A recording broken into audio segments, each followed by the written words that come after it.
तेलंगाना के मुख्यमंत्री केसीआर राव की बेटी और बीआरएस नेता के कविता ने कई मुद्दों पर जी न्यूज से खास बातचीत की है। उन्होंने कहा कि तेलंगाना में हमें भीख में नहीं मिला है, बल्कि कई सालों के आंदोलन के बाद राज्य मिला है। उन्होंने राजनीतिक मुद्दों पर और क्या कुछ कहा, ये भी आपको सुनाते हैं। सितंबर 16 और 17 को देश के राजनीति का फोकस हैदराबाद और तेलंगाना होगा। खास बात यह है कि हैदराबाद में सितंबर 16 को कांग्रेस वर्किंग कमेटी की बैठक है और वहीं 17 तारीख को बीजेपी ने नेशनल लिबरेशन डे बनाने का फैसला किया है। वहीं तीसरी तरफ AIMIM भी नेशनल इंटीग्रेशन डे मना रही है। इस सब के बीच में भारत राष्ट्र समिति का क्या रुख है, इस बारे में बात करने के लिए हमारे साथ कविता जी है, MLC और मुख्यमंत्री केसीआर की बेटी।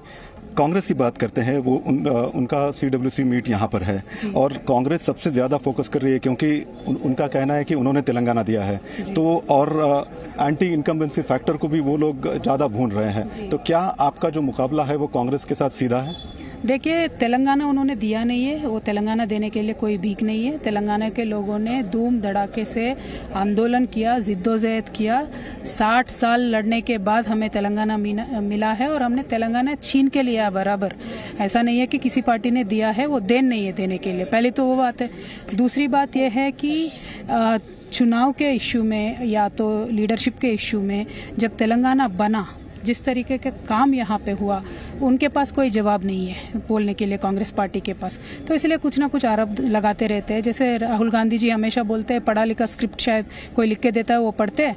ये बोलते हैं कि हमारा वर्ल्ड्स लार्जेस्ट इरिगेशन स्कीम है, यहाँ पे 80,000 करोड़ उसका खर्चा हुआ है और राहुल जी बोलते हैं कि इसमें 1 लाख रुपए का हमने करप्शन किया है। तो फिर गणित तो उनको ही समझाना पड़ेगा तेलंगाना के लोगों को कि किस तरीके के ये आरोप लगा रहे हैं। तो इतने बेबुनियादी, इतने फ्रिवलस, इतने बेसलेस आरोप लगाने से जनता में राहुल जी का और कांग्रेस पार्टी का विश्वास उड़ जाता है, उड़ गया है तेलंगाना में। तो चाहे वो CWC का यहाँ नेशनल लेवल मीट लगा लीजिए, इंटरनेशनल लेवल का मीट लगा लेने दीजिए, कुछ फर्क नहीं पड़ने वाला है तेलंगाना के जनता में, क्योंकि कांग्रेस पार्टी के पास कमिटमेंट नहीं है, जनता के प्रति कोई उनके दिल में एम्पैथी नहीं है। तो इसके वजह से लोग उनको रिजेक्ट करेंगे। बीजेपी भी अपना पूरा जोर लगा रही है मैडम अभी। हालांकि पिछले इलेक्शन में उन्होंने 1 ही सीट जीते थे, अभी उनके 3 और MLA है, लेकिन बीजेपी भी कह रही है कि हम भी सत्ता में आने के जो है काफी करीब है। उनके कितने MLA, 3 MLA है शायद, वो भी बड़े मुश्किल से बने हैं। आगे चल के एक भी नहीं आएंगे, ऐसा तो माहौल देख के हमें लगता है। तो वो किसी any political party can Aspire, लेकिन पॉसिबिलिटी यहाँ नहीं है, क्योंकि यहाँ का फैब्रिक में एक गंगा जमुना तहजीब है, जो हिंदू मुसलमान मिलके रहते हैं। यहाँ पे हर एक किस्म का आदमी मिलके रहता है, मिलजुल के काम करते हैं। हम अमन पसंद लोग हैं। हम ऐसे लोगों को नहीं चाहेंगे सत्ता में जो हमेशा भड़काते रहेंगे लोगों को। ऐसे लोगों को तेलंगाना के लोग नहीं चाहते। तो बीजेपी का यहाँ आने का कोई भी चांस नहीं है।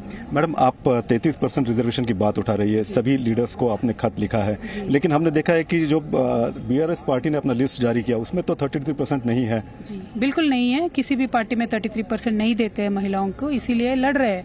और BRS पार्टी का प्रपोजल भी ये है कि पार्लियामेंट सीट्स को बढ़ाना चाहिए, असेंबली सीट्स को बढ़ाना चाहिए और उसमें 1/3 महिलाओं के लिए रिजर्व करना चाहिए। तो BRS पार्टी का एक प्रैक्टिकल सोल्यूशन है, जो हमारे केसीआर साहब ने नेशनल लेवल पे भी बोला है, बताया है।